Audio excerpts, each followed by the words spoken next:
Sariputta, there are certain recluses and Brahmins whose doctrine and view is this: as long as this good man is still young, a black-haired young man endowed with the blessing of youth, in the prime of life, so long as is he perfect in his lucid wisdom.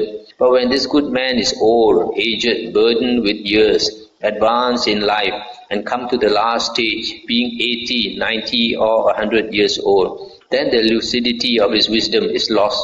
But it should not be regarded so. I am now old, aged, burdened with years, advanced in life, and come to the last stage. My years have turned 80. Now suppose that I had 4 disciples with 100 years lifespan, perfect in mindfulness, retentiveness, memory, and lucidity of wisdom. Just as a skilled archer, trained, practiced, and tested, could easily shoot a light arrow across the shadow of a palm tree. Suppose that they were, even to that extent, perfect in mindfulness, retentiveness, memory, and lucidity of wisdom. Suppose that they continuously asked me about the 4 Satipatthanas, and I answered them when asked, and that they remembered each answer of mine, and never asked a subsidiary question, or pause except to drink, eat, consume food, taste, urinate, defecate, and rest in order to remove sleepiness and tiredness.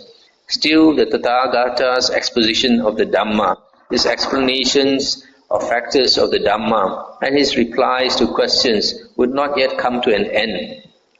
But meanwhile, those 4 disciples of mine with 100 years lifespan would have died at the end of those 100 years. Sariputta, even if you have to carry me about on a bed, still there will be no change in the lucidity of the Tathagata's wisdom. Rightly speaking, were it to be said of anyone, a being not subject to delusion has appeared in the world for the welfare and happiness of many, out of compassion for the world, for the good welfare and happiness of gods and humans. It is of me, indeed, that rightly speaking this should be said.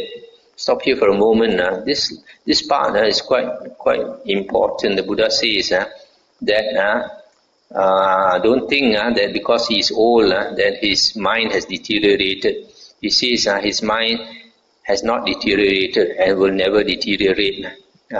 So this is contradictory to what some monks are saying now. Some monks they say even an Arahant, when he's old, his mind will deteriorate, but not true. For an Arahant, the mind will never deteriorate.